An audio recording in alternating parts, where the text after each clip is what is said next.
Hello, Namaste. Welcome to my channel AP Political Fever. Let's start the video for today.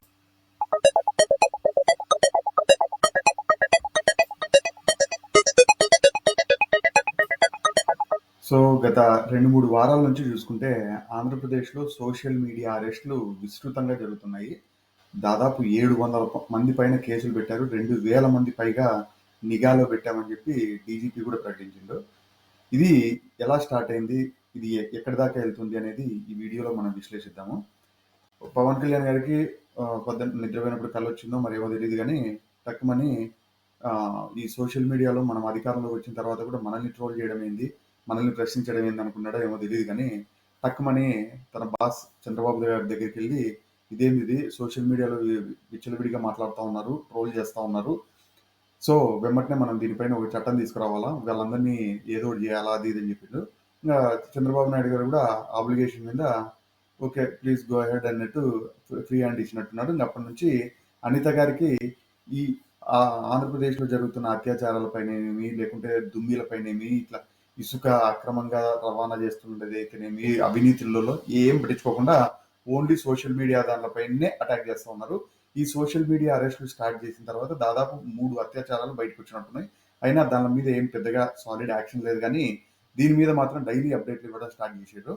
So, ఇది ఎంత దాకా తీసుకెళ్లారంటే, కేవలం వైఎస్ఆర్‌సీపీ వాళ్ళని మాత్రమే అరెస్ట్ చేస్తున్నారా అనే టైప్‌లో ఇప్పుడు సిట్యుయేషన్ మారింది. ఎందుకంటే 2019 నుంచి 24 వరకు ఎవరెవరైతే పోస్టులు పెట్టినారో వాళ్ళందరినీ అరెస్ట్ చేయడం స్టార్ట్ చేసినారు. ఒకవేళ అరెస్ట్ చేసే పాటైతే ఇప్పటి నుంచి ఎవరైనా అట్లా పోస్ట్ చేస్తే అరెస్ట్ చేస్తామని చెప్పడం ఓ పద్ధతి కానీ, అట్లా చూసుకుంటూ పోతే టీడీపీ వాళ్ళు కూడా చాలా మందిని ఇట్లనే ట్రోల్ చేసినారు.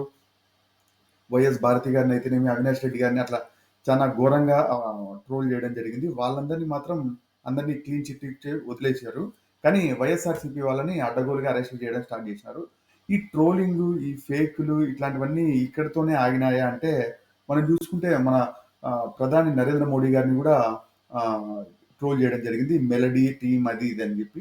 వాళ్ళు కూడా స్పోర్టివ్‌గా తీసుకొని కామెడీగా వీడియో చేయడం జరిగింది. అంటే ట్రోల్ చేయడం అనేది ఓన్లీ పొలిటికల్ లీడర్ల ఫ్యామిలీకే కాదు. ఇంకా మనం అట్లా చూసుకుంటూ పోతే బిగ్ బాస్‌లో పోటీ చేసి దాదాపు 15 మందో, 16 మందో వస్తారు. వాళ్ళని కూడా అడ్డగోలుగా ట్రోల్ చేసి వాళ్ళ ఫ్యామిలీ‌ని కూడా లాగి ట్రోల్ చేస్తా ఉన్నారు. అలానే సినిమా యాక్టర్లు అయితేనేమి, లేకుంటే ఇప్పుడు 'జబర్దస్త్' అనసూయ గారు, ఇట్లాంటి 'అల్లు అర్జున్' గారు ఇప్పుడు ఆహ్, బీభత్సంగా ట్రోల్ చేస్తున్నారు. ఇట్లాంటి ట్రోలింగ్‌ని స్టార్ట్ చేసిందే పవన్ కళ్యాణ్ ఫ్యాన్స్ అని చెప్పొచ్చు. వాళ్ళని మాత్రం ఇప్పుడు మనం అధికారంలో ఉన్నాం. మనోళ్ళ మీదికి చేయకూడదు. పక్కనోళ్ళ మీదకి అడ్డగోలుగా కేసులు పెట్టుకుంటూ పోదాం. ఏం ప్రశ్నించినా కేసులు పెడదాం అనే స్థాయిలో ఈ సోషల్ మీడియా అరెస్టులు ఉన్నాయని నాకు అనిపిస్తా ఉంది. ఇంకా మనం ఇట్లా అరెస్ట్ చేయాలి అనుకుంటే ఫస్ట్ ఇప్పుడు మంత్రిగా ఉన్నాడు. అచ్చెన్నాయుడిని అరెస్ట్ చేయాలా?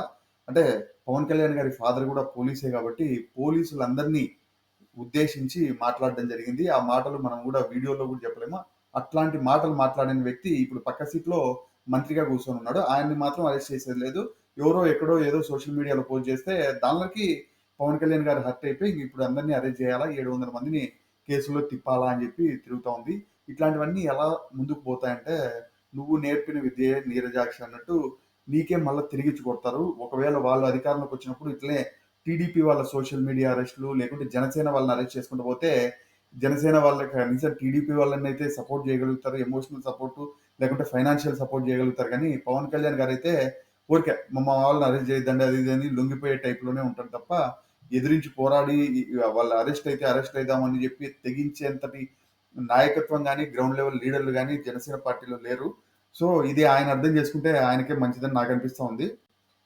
ఇది ఆహ్, మామూలుగా ఒక బ్యాడ్ ప్రెసిడెంట్ అవుతుందని నేనైతే అనుకుంటా ఉన్నాను. ఎందుకంటే సోషల్ మీడియాలో ఆహ్, ఎంత పాజిటివ్ ఉందో అంత నెగెటివ్ ఉంది. పాజిటివ్ తీసుకోవాలా, నెగెటివ్ విడిచిపెట్టాలా, ఈ టైప్‌లో చెప్పాలా. ఒకవేళ లేకుంటే ఇప్పటి నుంచి ఎవరినైనా ట్రోల్ చేసినా ఒక సెపరేట్ సెల్ పెట్టి, ఆ కేసులన్నిటిని ఇన్వెస్టిగేట్ చేయాలా. అంతేగాని కేవలం వైఎస్ఆర్‌సీపీ వాళ్ళందరినీ అరెస్ట్‌లు చేసుకుంటూ పోదాము. మా వాళ్ళు టీడీపీ వాళ్ళందరికీ క్లీన్ చిట్ అని చెప్పినట్టు ఈ మొత్తం సినారియో అయితే జనాలు అర్థం చేసుకుంటున్నారని నేను భావిస్తా ఉన్నాను.